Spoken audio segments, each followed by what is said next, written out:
The past week, Aquaman hit the big screen, first hitting cinemas in China, and proved very popular straight away, and is already close to passing its hefty production budget of $200 million.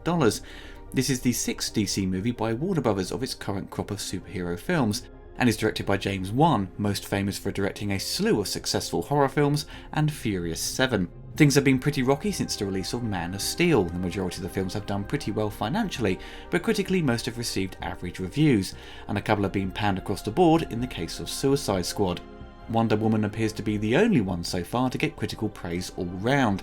Warner Bros. Now appears to be abandoning the shared universe idea, after their failed attempts to capture the success of Marvel, and sticking with the standalone adventures for these comic book characters.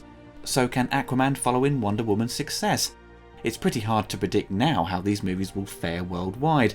Venom, for example, scored pretty middling ratings, but did extremely well at the box office.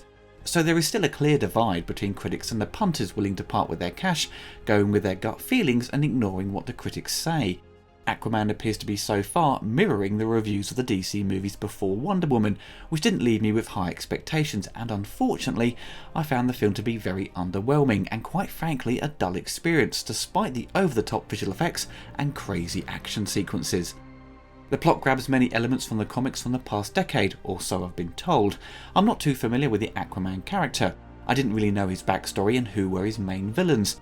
I thought he was very cool in the Injustice games, but apart from that, I never really gravitated towards the character in my youth. The film opens with lighthouse keeper Thomas Curry rescuing Atlanta, played by Nicole Kidman, the princess of the underwater nation of Atlantis, during a storm. They eventually fall in love and have a son called Arthur, who is born with the power to communicate with marine life forms. Atlanta is forced to abandon her family and return to Atlantis, as it was revealed she left to avoid an arranged marriage. Trained by Vulko, played by Willem Dafoe, Arthur becomes a skilled warrior but is rejected by the Atlanteans for being a half-breed, and ultimately leaves the idea of being part of Atlantis behind him. Arthur discovers he has a half-brother called Orm, who now rules Atlantis, and he has declared war on the surface world. King Nereus swears allegiance to Orm's cause, but his daughter Mira, who's been betrothed to Orm, refuses to aid them and journeys to the surface to ask Arthur for help, but he's very reluctant to do so. But his mind is made up when Orm sends a warning to the surface that leaves a wave of destruction, and he makes the journey to Atlantis to challenge him. As mentioned at the start of the review, I found the movie pretty dull. It cuts through Arthur's origin story pretty quickly to bring it forward in time to when he's an adult and saving people at sea, for example. It kind of appears the director, or maybe others involved creatively, didn't find his backstory of any real interest, and it gets it over with within about 10 minutes. I'm sure the comics really gave some weight to it and provided a worthwhile narrative, but this story is ultimately uninteresting. The dialogue throughout is so cliched and often a bit laughable. A number of scenes just throw out exposition so they can jump to the next location, or a random action scene will kick in, often in the style of a jump scare, which happens like 3 times in the movie. Two characters are often having a conversation, then suddenly, bam, the action just barges in to take over. It's like you're having a chat with a friend and someone comes in behind you and punches you in the back of the head.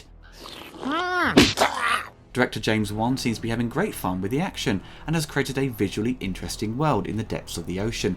I say it's like Finding Nemo on acid. It's pure eye candy and is a bit bonkers with its production design, which is definitely its strong point.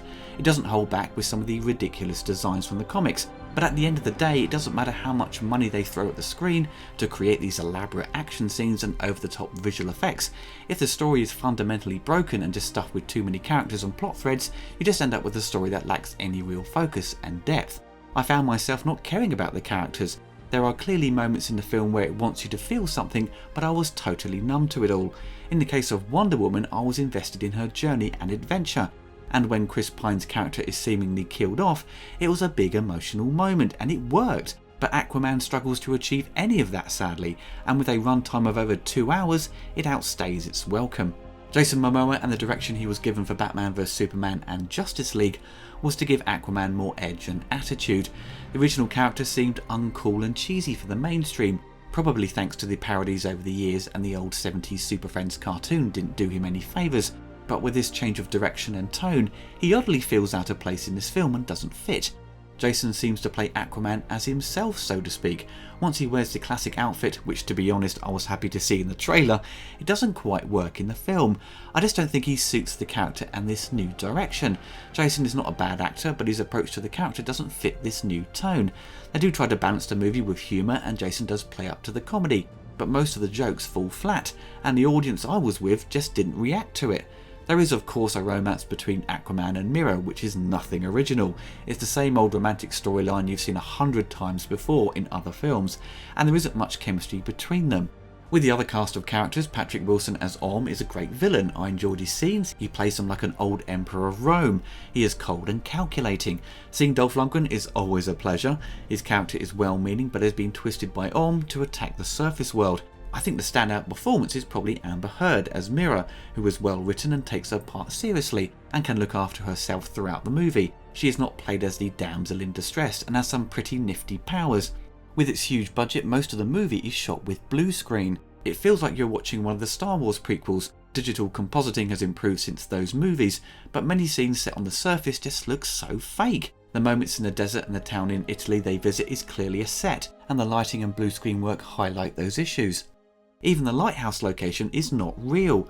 Couldn't they have found a real location for these scenes? Everything is done in the computer to avoid any risk, so studios can change things at the last minute, which I understand, but it takes away any real texture and feel, and these choices will, unfortunately, date the movie. It won't stand the test of time. Having these huge battles and characters breathing underwater, you have to do it in CGI. The underwater stuff does look pretty good for the most part, but to have 95% of the film shot behind blue screen doesn't do it any favours. The film's score is handled by Rupert Gregson-Williams, who provided a great score to Wonder Woman, so I was quite intrigued to see what he would do with Aquaman. Like the film, it's unfortunately a letdown. The score is very messy and it feels like it's been pulled from different directions. Rupert's brief was clearly to copy the style of Thor Ragnarok, and it hasn't worked. I don't think Aquaman has a main theme. If you listen to the track titled Arthur, it's like they have 5 themes all mashed into one piece. It feels like the music has ADHD. One moment we have Aquaman and Mira land in the desert and we have these moments of comedy, and the music changes its tone to fit these comedic sequences, but it feels so out of place, like the music has been pulled from another film. There was one piece that really stood out for me, was the moment when Aquaman enters Atlantis. The composer makes use of synthesizers to give it that retro 80s sound, and it fits quite well, but the rest of the music is bland and sounds like most generic scores you hear on those summer blockbusters. It just becomes like wallpaper and rarely grabs your attention. You're not going to walk out the cinema remembering most of the music. If I was going to give this movie a rating, it will get a 2 out of 5. It's not the worst of the DC movies, that award still goes to Suicide Squad. Honestly, I had more fun with Justice League, and that was a mess of a movie. Aquaman is a very ambitious film. Action scenes are well staged, the end CG battle is an epic piece and is pure eye candy. But if you don't care about the story and aren't invested in the characters, all this endless action is pointless. You're just seeing stuff happen. Action needs to be driven by the story, and if that's not doing its job properly, then it doesn't matter how much you throw at the screen, it's not going to satisfy the audience. If you are a fan of the comics and familiar with many of the characters they feature throughout, as it's pretty crammed, you may get some fun out of it, but for everyone else, I think they will struggle to sit through it and be entertained to the very end. Sadly, it's hard for me to recommend this movie. Fingers crossed Warner Brothers' next superhero flick, Shazam, knocks it out of the park. Might want to strap in.